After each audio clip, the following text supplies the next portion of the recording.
think, what is it, 6th of August at 4:30 in the afternoon, Saturday. It's stinking hot here in Italy, northern Italy. Here, thunder in the background. And this road leading into my village, just coming in the countryside, only about a kilometre out in the countryside. I'm out in a rural area. It's okay, see the crops coming on really well. Got this water, even though we're officially declared a drought area. This is sorgente, it comes from under the ground, you can see it.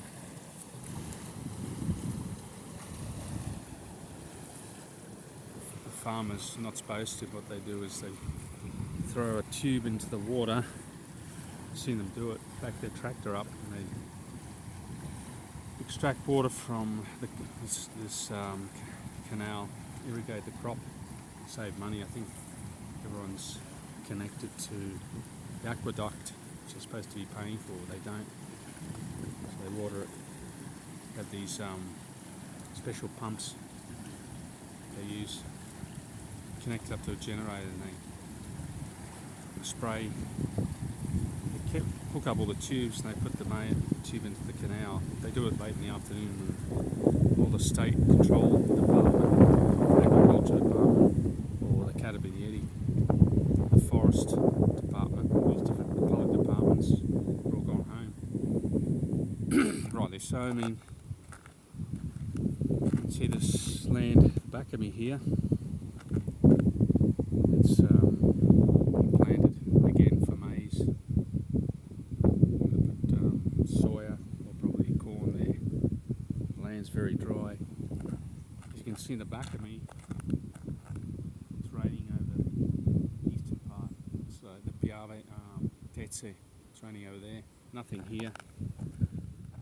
And I'm going directly in this direction. There's no threat of rain. It'll probably come, predicted about 10 o'clock at night. I'm the only cyclist out here, everyone's scared. It's actually the best time to come out because the heat's gone. It's 38 degrees up until about 3.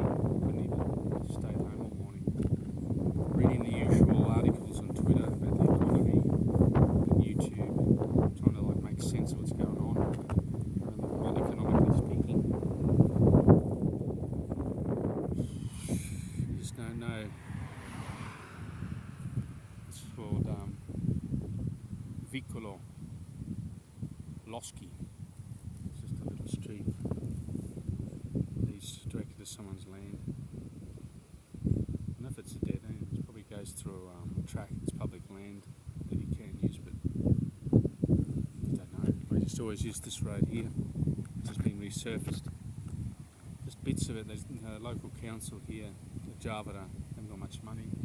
They repair the worst sections and they leave. They should do the whole road. They've only got enough money to do like 200, 300 metres. That's it.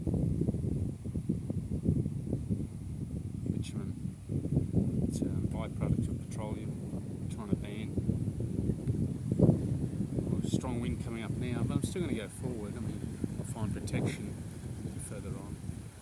It's just so cool. The temperature's dropped about 10 degrees. It's nice and fresh again. No use training in this hot weather. Bike rides, just running I've stopped because I've got arthritis in the ankle. Swimming I keep doing. Mainly the arthritis occurred because I've got a genetic problem, flat feet. Been training on it for 30 years. And it's damaged the... Well, anyway, a technical term physiotherapist said underneath the ankle it's arthritis. So I've stopped running, it's coming good again. Yeah, you do, old age. Going back to the economy, just reading all the stuff on Twitter, YouTube, about the economy.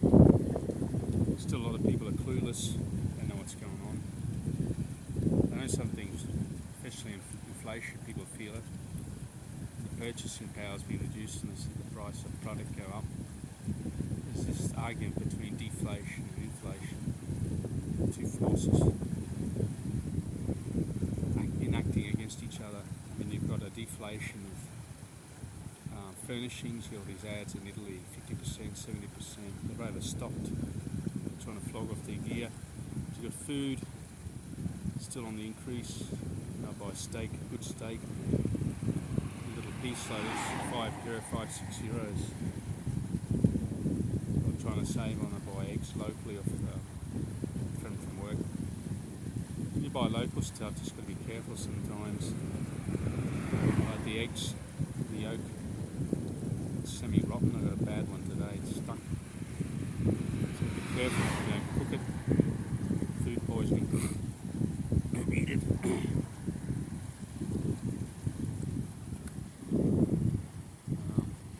I think the world's going mad. Just before I comment on that, jumping all over the place here. This is painting the bash guards on here. You can't fish here. People normally come they find trout, fish trout. But you can't do it at the moment, they're trying to repopulate it. So normally this canal runs a higher depth. It's pretty shallow actually, it's still good water supply, it comes from under the ground. So it starts out beyond that hill there, the Dolomites. It's always got storms always in the mountains. It trickles down, percolates into the porous rock, and comes out here on the plains. So on the Venetian plains, they're all flat here. So it's kind of like the weather here. You can get these really bad wind squalls. It's like North America, 90% of tornadoes in North America. So the cold air coming from North America coming down, and the hot air coming up from the Gulf of Mexico on the plains, Idaho and all those southern states. So tornadoes here, sometimes you get them. The cold air coming down from the Dolomites, meaning the hot air on the plains here. So these really destructive wind squalls, not tornadoes, but just really high velocity winds. Prosecco, as I mentioned before, coming on well. I'll just keep going because there's no threatening clouds in the direction I'm going. Over this side, it's the Tetsa region heading out towards the east, to the Friuli region, eastern Veneto region. There's rain, you can see it. They'll be falling on the Dolomites and they'll come down and it'll fill up all the wells. That's how all the underground wells that a lot of these people get their water from. That's where this water comes from. Good flow.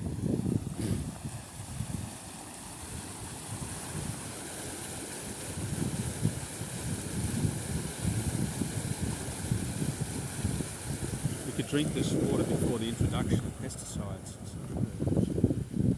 good fresh water running. Probably people before the introduction of herbicides, pesticides, after the Second World War, before the Second World War, they would have sourced their water from here. I know my dad did, from wells. You go to most Italian towns, have wells in them. Fascinating. It's like in a time machine. You can see the rope mark over the marble edging of the wells being worn out. That's where they would have been lowering, pulling up the rope. The weight of the water and the friction caused by the rope attached to the marble caused it to perish, cause a recessed groove. Fascinating. If you go to Pompeii, you see that.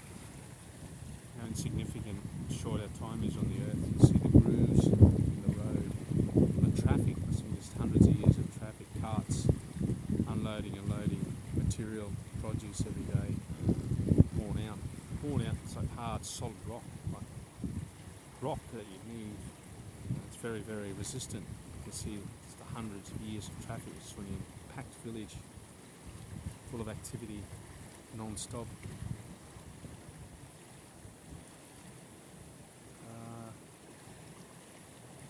Yeah.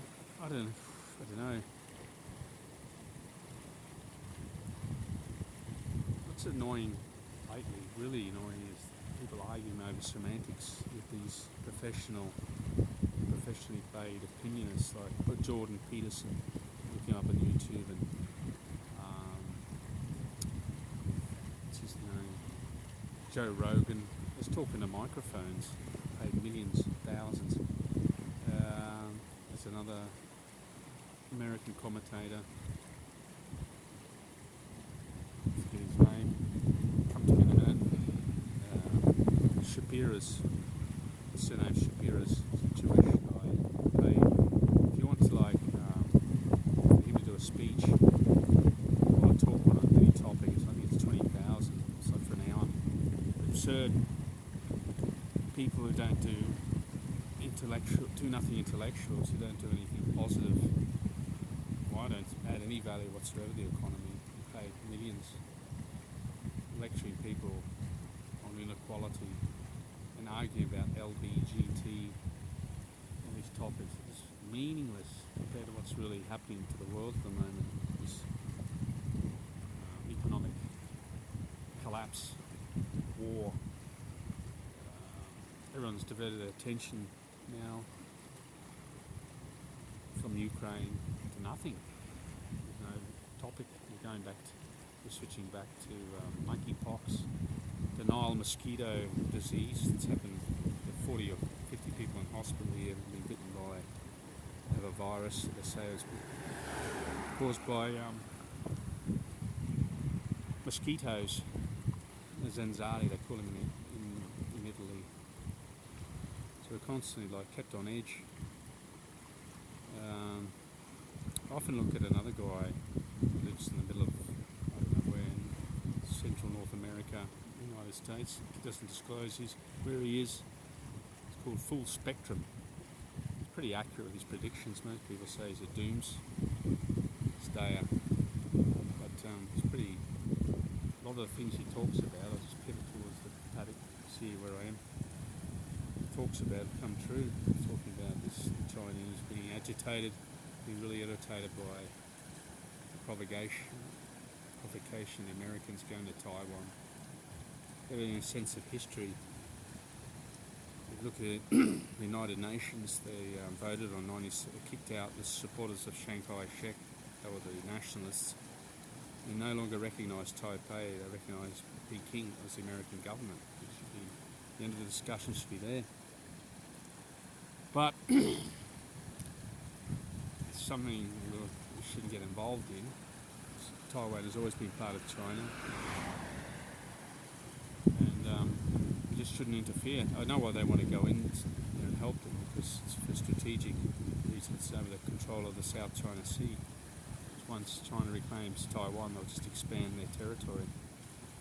I mean, people, if this ever gets there, I don't know how many people watch it, about 8 views, I don't care. You've got to read history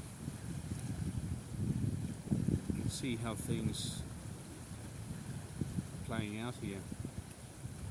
I personally think, I've lived and I've stayed right all over the place in Europe, well not Europe, where I live. You can see the remnants of feudalism. You drive past, pedal past a villa, and you got the village. With the village, everyone lived in these small, squat little homes. You couldn't swing a cat, and often you get, well, there's no example here, all these houses here are like 80s, built in the 70s and 80s, but houses, well, because feudalism lasted here right up to the First World War. And it was the European Revolution, 1848, where it officially, so they said, finished feudalism. They call them, if you're a peasant, the end of peasants, people working for landlords. For example, you have this big lot of land, you pay rent, the normal lot for an Italian here was 5,000 square metres or 10,000 square metres, and give you the shitty piece of land. Normally it was built right next to the creek, and so it was subjected to flooding or frana or landslides or subsidence. So they'd give you that, and to mill, if you had, most people grew wheat for bread. It's the staple diet, and they had their cows and goats and chickens. They lived off that. But the milling process, the local count had a mill, so you'd have to pay money to use the mill. So you were condemned to a type of slavery that you had.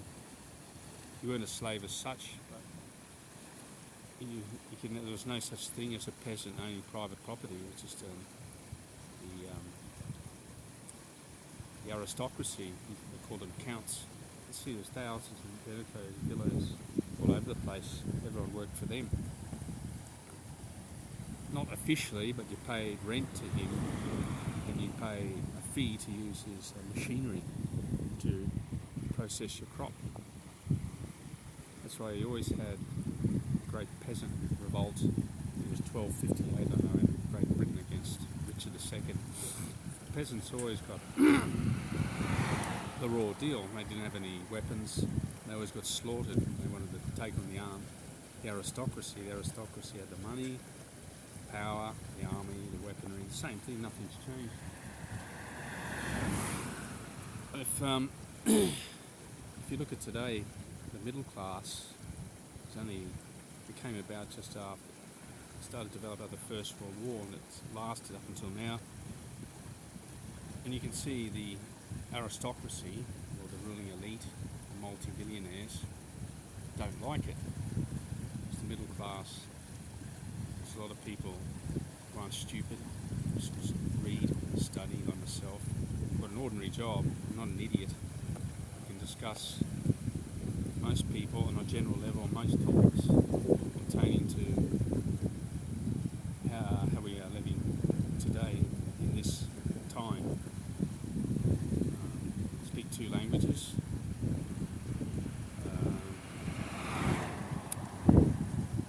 I've eked out a new life, a new country with no help whatsoever. Did it all on my own. Can't say it's been easy. I'd like to start a podcast. I'm just doing some reading up what equipment I need to buy, what topics I need to discuss. And here, proof, Italian signage everywhere. This is where I live. Most people conduct podcasts, the Americans, British, in a room or where they live. I mean, Dan, from my allegedly, just walks around beaches, the same beaches in Orange County, Southern California. Talks about issues pertaining to the United States, also Canada. It's pretty good. Gives some really good local examples. Trying to do the same thing. I don't seem to be getting anywhere. Just trying to get some video footage of the lightning. Sometimes you get some pretty spectacular scenery here out in the fields. I saw the lightning and then the sound travelled afterwards. It won't rain though. It's just happened like the last 3 months, 4 or 5 times. You never get that hard drenching rain. It was just medium soft rain that lasts for a couple of hours. It's not even like, I mean, you even get soaked. The traffic going by. No cyclists whatsoever, I just can't get it. It's an Italian thing. Just don't go out, there's a storm. Life threatening. Well, anyway, we saw a Monaco 64, he gives pretty good information. Sits in his room. He's worked as a hedge fund manager or something to do with finance. He's got more knowledge than me about finance. I'm still learning. And he's saying it's going to all collapse. The debt bubble's exploded. I mean, I can remember in 1992 when I was finishing my degree, Alan Jones talking about debt. And that's when it became an issue. And central banks, their tools, managed to maintain the system without making it collapse. It should have collapsed in 92 completely and been reset. So you've got the economy, the real economy is this big, surrounded by a financial economy of false wealth that's like 100 times bigger. And it's exploding as I speak. People aren't aware of this, they're clueless. They just think, oh, it's inflation.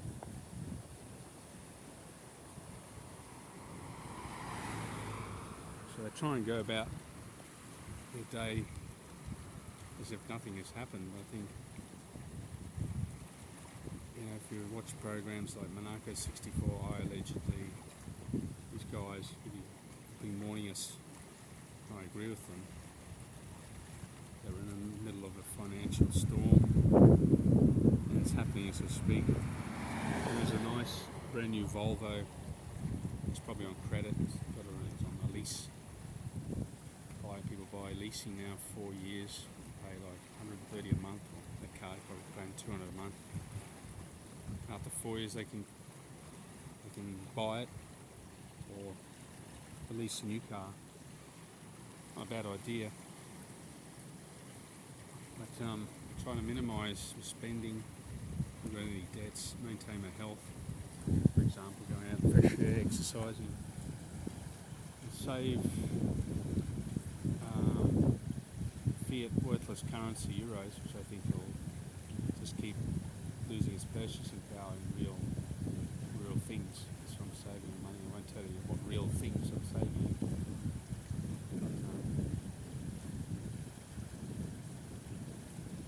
Most people have got a pretty good idea what that means. Well, I'm just going to continue on my ride. I should organise my films a bit better. I thought about what I wanted to say when I got out there, but I've lost half the things that I wanted to talk about. In my opinion, I've given some pretty good information. Keep riding, might do a climb. It goes for about 3k, 10% climb. Just have a look above the river. Bye for now.